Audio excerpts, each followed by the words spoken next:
Hello, everybody. Welcome to some more Inconsistent Bookworm. And I decided to finally follow a little bit of a trend, and I'm going to start, I guess, reading popular mangas. Even though I already was reading like My Hero Academia, read Berserk, Attack on Titan. I read the first volume. I can't even bother to read the others. I know people are like, oh, it gets better, and anime is so much better. Eh. I'll eventually maybe do a review of the anime. I might not. I'll figure out if I can stomach it. That's the biggest problem. But I decided to read something that I've been hearing a lot of good things about, and I decided to go into this completely blind. I was like, you know what? I'm just going to see that people were saying, "No, you should read this. You should definitely read this." And what the hell is it? Of course, it's the promised Neverland. No Peter Pan in sight, though. And of course, Volume 1. Now, why did I decide to read this beyond obviously it was, and why should you possibly read this beyond the fact that it's, oh, it's very popular and critics really love it and everything? Um, I'm going to give away maybe a little bit of spoilers for it. To be fair, the story is set up within the first chapter of the entire manga and everything. And also, I am going to first touch on something, though, that has nothing to do with spoilers. And that, of course, is actually the art done by. I'm sorry, I'm going to butcher her poor name. Posuka Dimizu? I believe it's how it's pronounced. I am sorry if I poorly pronounce your name. Dumb American, keep saying it. But her artwork throughout this entire thing is so spot on and so fitting for this. It feels, as you can see, like from the cover, it feels very fantastical. It feels just the right amount of very good detail without being overtly detailed. Uh, Compare this to the overt detail that I get in Berserk. And only that, there's not as weird proportions. There's not as weird, like movements. Like, hey, how's that person moving this way? That doesn't seem physically possible. And not only that, but this feels a lot more whimsical. It feels very much like the first bit, like, oh, this is just a big old flight of fancy and everything, and blah, blah, blah. And then you reveal the whole thing, the whole promised Neverland, the idea of the actual story. Now, I'm not sure how long this is going to be able to go. It's a similar issue that kind of plagued Death Note from its original inception.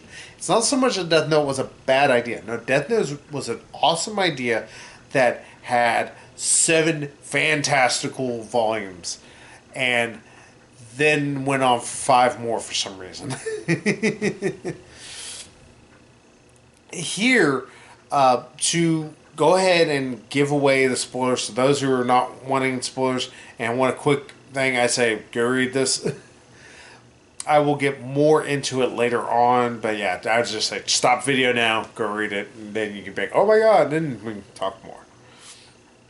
So the big spoiler, and that really just revolves around these 3 main characters. You got Emma here. You also have Ray, and then Norman.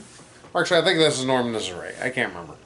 I will say I did get confused in their names a lot, at least with Norman and Ray. Emma was actually the one that you could always remember the easiest, mostly because she's pretty much the main character. You follow her the most. Yeah, Norman is the blonde haired guy. Just thinking about it, like, oh yeah, they did call him Norman a couple times. Don't mind me dumb. And I forget stuff. But these are the main kids for this orphanage. All ran by this one lady that they all call Mom, for lack of a better way, because she's very motherly to them. She takes care of them, raises them, and everything. And then whenever they are, sent off to the next orphanage, they, have their stuff, and she just sends them off, and they're like, oh, cool. And Norman, Ray, and Emma are pretty much the top students because they do have to take tests and everything. It's pretty much math equations and all that. That part hasn't been explained why, but I'm pretty sure it will be explained later on. As long as it does give a decent explanation, I'll forgive it. But it turns out that this isn't an orphanage. And they pretty much describe it. It's a farm. They are all pretty much lambs to the slaughter. Symbolism, thy name is not the promised Neverland at times. Yeah, and beyond overt symbolism, there is actually within here, there is a cat and mouse game that begins. It is dealing with the three main kids, Emma, Norman, and Ray, all trying to outsmart the mom character, who they pretty much figure out has been selling them off into these very bestial looking creatures.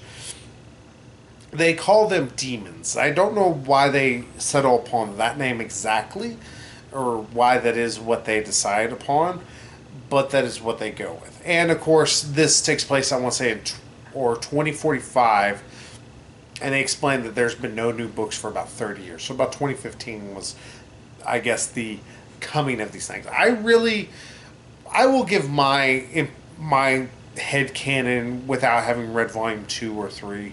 I do have the next few volumes. I'm trying to give myself the reasonable doubt to not just give something one volume to win me or lose me. Sometimes it's easier said than done. There are some things where it's very easy to find volume 1 and not 2 and not 3. And then others, it's easy to find the brand new stuff and not the first volume. Don't ask me why that is. But yeah, so I do believe that these creatures are something else. Again, get into it.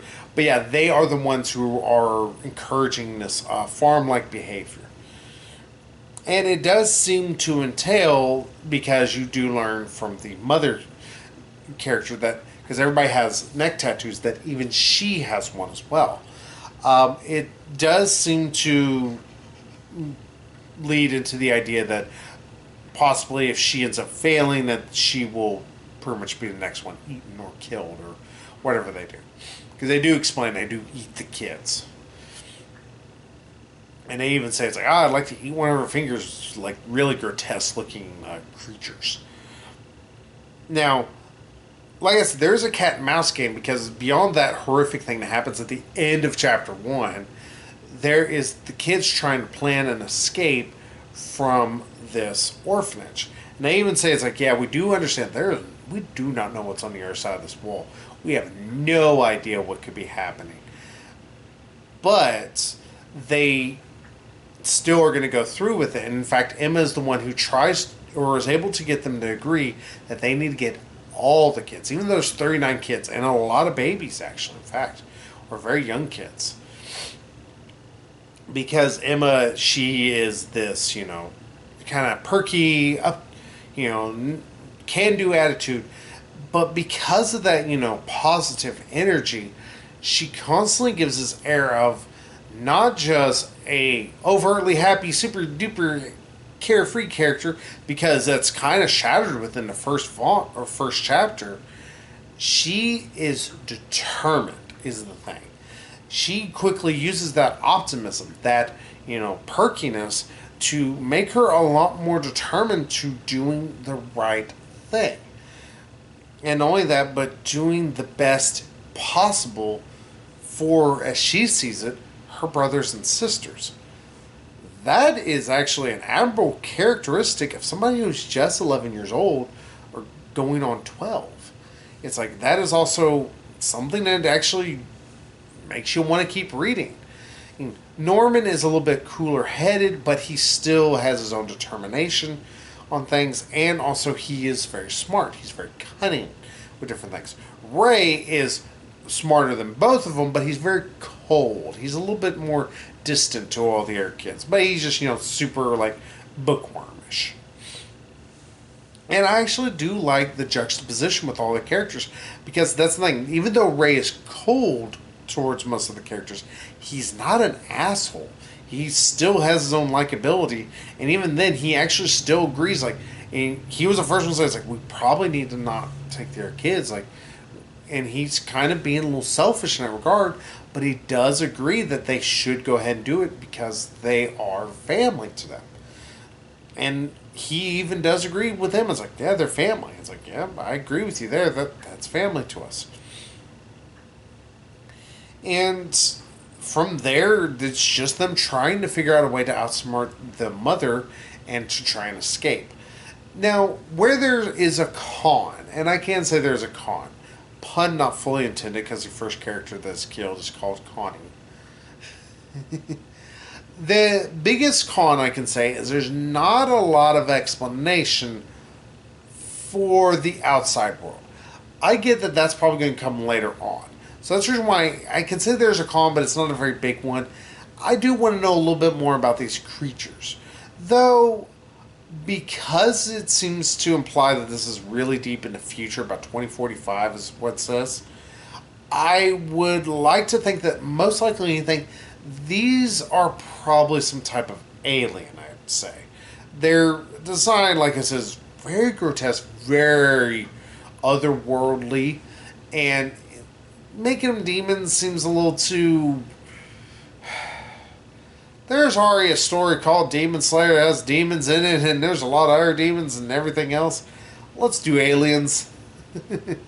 I know Japan has a lot more, demons and stuff like that, but I'm okay with these just being aliens. Not only that, but it explains their large stature. It also explains their, way they were easily able to defeat a modern humans. And also, I will be remiss if I don't keep just giving so much glowing praise on the artwork. It is such a beautiful book to look at. It just, like I said, it feels whimsical. Even the more horrific elements fit. It doesn't feel like anything's out of place. And because of that, the entire story is just a joy to read, to behold. There's, like I said, there's actually a good kind of mystery on what is exactly going. How are they going to be able to outsmart our mom? How are they going to be able to escape? And it brought me back to some of the first few volumes of Death Note in a good way. You have very great artwork. You have relatable characters. And on top of everything, you actually have a story you feel some kind of investment for. You actually feel invested into everything. You don't feel like you're just here because you happen to be reading it. You actually want to give a shit about everything that's happening. You want these characters to succeed. You want them to do better. You want them to finally be free of whatever this evil is and whatever it is that's happening. And I dug it. I'm really looking forward to Volume 2. I think, in fact, when I was getting... Because I always get together like 5 or 6 mangas I'm about to start reading right in a row. And I'll kind of stack them up. And, of course, I have all the other ones. I'm like, oh, here, I'm going to eventually get to these. And have the others I've been reading. And I'm like, all right, let me grab this one. I'm going to read this one next. Oh, I want to now go to this one. I think I went ahead and grabbed Volume 2. I'm like, I'm just going to go ahead and dive back into it. That is the tale of how it's actually really gripping me. It's actually making me want to keep going forward with the story. Not that other mangas aren't doing this, but just it's a good enough mystery to make me want to just keep going with it. Depending upon how good the mystery sides do, I might end up losing interest, who knows. I fully admit I am contrary in that regard. But hey, I'll check it out, and I highly recommend Volume 1 for sure. If you want a good cat and mouse mystery that has a beautiful art direction, I say pick this up. You will not be disappointed if you decide, oh, I'm going to pick this up, and maybe I'll read it, and maybe I'll be able to actually enjoy it. Oh no, you're going to definitely enjoy it. The biggest con I can just say is just that, some of the characters or some of these things are not as fully fleshed out yet. But it's not so much like it feels like it's completely not fleshed out. It just feels like there's enough of a tangle of something that I wish they would give me just a little bit more. But considering I had such great characters I actually gave a shit about, and also I still cared for how they were actually trying to be smart about things, I dug it. I really dug the hell out of this. So, hey, that's my opinions on The Promised Neverland. Let me know down below if you actually, did you like it, did you hate it? And if you did hate it, I want to know why. I just want to talk with you. So see what you thought about it. But hey, until then, I think we need to get into something else dealing with demons. And it's something I've been needing to get into for a bit. So until then, I will see you all there. So bye-bye, everybody.